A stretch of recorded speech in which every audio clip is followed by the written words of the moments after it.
안녕하세요. 우선 댄 아이브스부터 보겠습니다.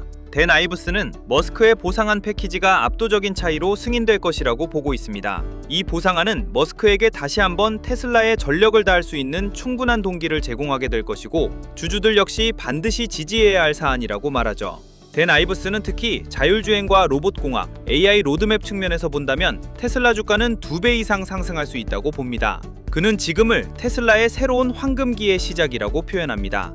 저는 이 말이 굉장히 중요하다고 생각합니다. 2020년에 우리가 봤던 전기차 성장 스토리의 대폭발이 2026년에는 AI 성장 스토리로 다시 반복될 가능성이 크기 때문입니다. 정말 오랫동안 기다려왔던 순간이 이제야 도래하고 있는 느낌입니다. 우리는 반드시 명심해야 합니다. 지금은 기존 테슬라의 연장이 아니라 완전히 새로운 테슬라의 시작이라는 점입니다. 로보택시가 가능한 도시의 숫자는 앞으로 급격하게 늘어날 것입니다. 텍사스에서는 비감독 FSD가 출시될 것이고, 사이버캠 역시 본격적으로 등장하게 됩니다. 이 모든 변화가 집중되는 시점이 바로 2026년입니다. 저는 6년 만에 찾아오는 테슬라의 두 번째 전성기, 두 번째 황금기가 시작된다고 보고 있습니다. 댄 아이브스가 테슬라의 미래에서 가장 주목하는 부분은 자율주행 시장 점유율입니다. 그는 테슬라가 자율주행 시장의 약 80%를 차지할 가능성을 언급합니다. 솔직히 말해서 80%를 차지한다면 경쟁이라고 부르기 어렵습니다. 사실상 독점에 가깝죠. 대부분의 미국인들이 로보택시를 이용할 때 자연스럽게 테슬라를 선택하는 구조가 만들어진다는 뜻입니다. 현재 로보택시 승인은 올해 말까지 8개에서 10개 도시, 내년 중반쯤에는 30개 도시까지 확대될 것으로 보고 있습니다. 댄 아이브스는 2배 상승을 이야기하고 있지만 저는 더 큰 상승 여력이 있다고 봅니다. 이유는 단순합니다. 테슬라의 AI 전환기에서 진짜 황금기가 열리는 해가 바로 2026년이기 때문입니다. 켄터 피츠제럴드 역시 테슬라의 목표 주가를 355달러에서 510달러로 상향 조정했습니다. 그 이유로 꼽은 것도 FSD, 로보택시, 사이버캡, 세미트럭, 옵티머스입니다. 이 모든 것들이 내년부터 본격적으로 움직이기 시작합니다. 지금은 미래 상승 여력이 막 열리기 시작하는 구간이라고 볼 수 있습니다. 테슬라 FSD를 분석하는 여러 영상에서도 공통적으로 강조되는 포인트가 있습니다. 현재 테슬라 로보택시 서비스의 목표는 전 세계 확장이라는 점입니다. 테슬라는 단순히 일부 도시에서만 자율주행을 제공하려는 것이 아니라 테슬라 전체 차량에 완전한 자율성을 제공하는 것을 목표로 하고 있습니다. 사이버캡은 로보택시 전용으로 설계된 2인승 차량입니다. 대중교통보다 더 저렴한 이동 비용을 목표로 하고 있습니다. 만약 사이버캡이 성공한다면 테슬라는 단순히 택시 시장을 넘어서 대중교통 시장 자체를 위협하게 됩니다. 그리고 여기서 굉장히 중요한 연결고리가 하나 있습니다. FSD에 적용되는 모든 기술력은 그대로 휴머노이드 로봇인 옵티머스에 적용됩니다. 테슬라 FSD가 세상을 보고 판단하고 움직이는 모든 과정이 옵티머스의 AI로 이어지는 구조입니다.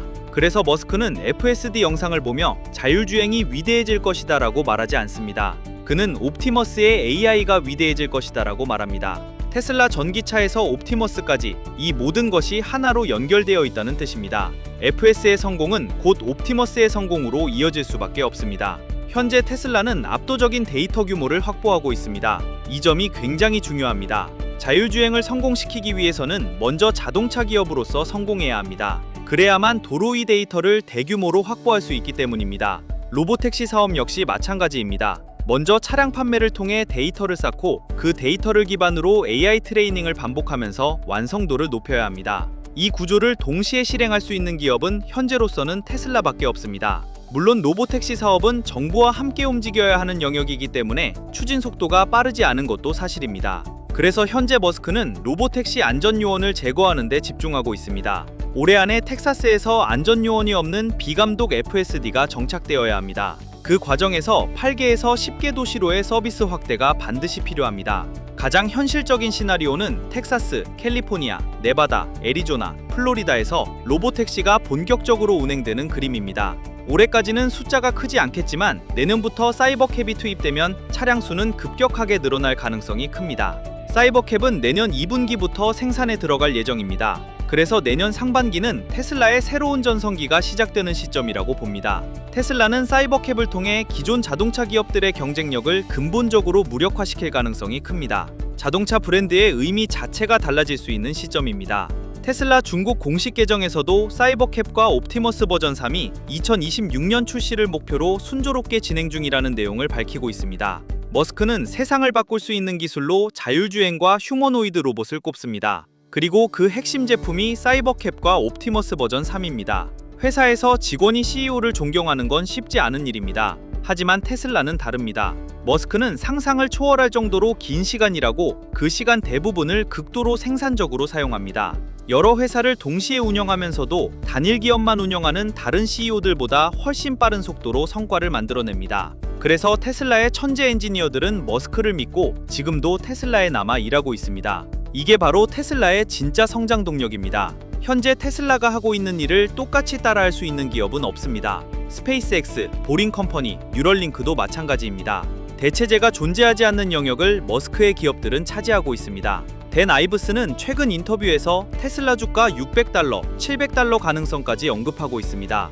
투자자들이 주목해야 할 것은 인공지능과 자율로봇 기술이라고 말합니다. 저는 지금 시점이 테슬라의 첫 번째 웨이브였던 2019년 말과 굉장히 비슷하다고 봅니다.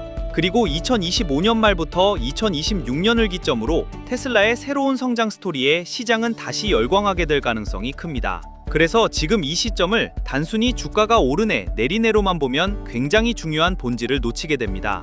테슬라는 지금 자동차 회사의 두 번째 성장 사이클에 들어온 게 아니라 아예 다른 차원의 성장 국면으로 넘어가고 있습니다.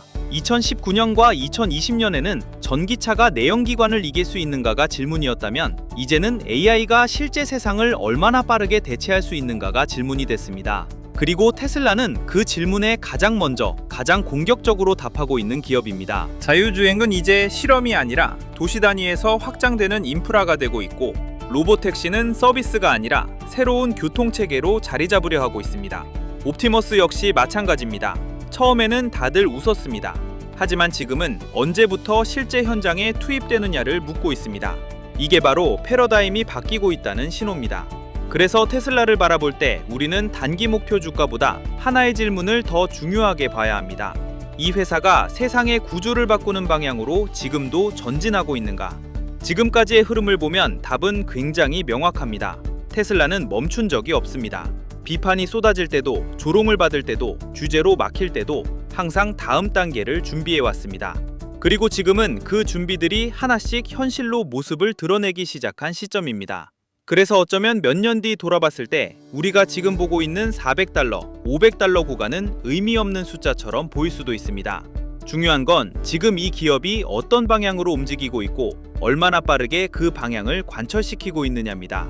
시장은 늘 처음엔 의심하고 확신이 생긴 뒤에야 가격을 다시 평가합니다. 테슬라는 지금 그 경계선 위에 서 있습니다. 오늘 이야기의 핵심은 하나로 정리할 수 있습니다.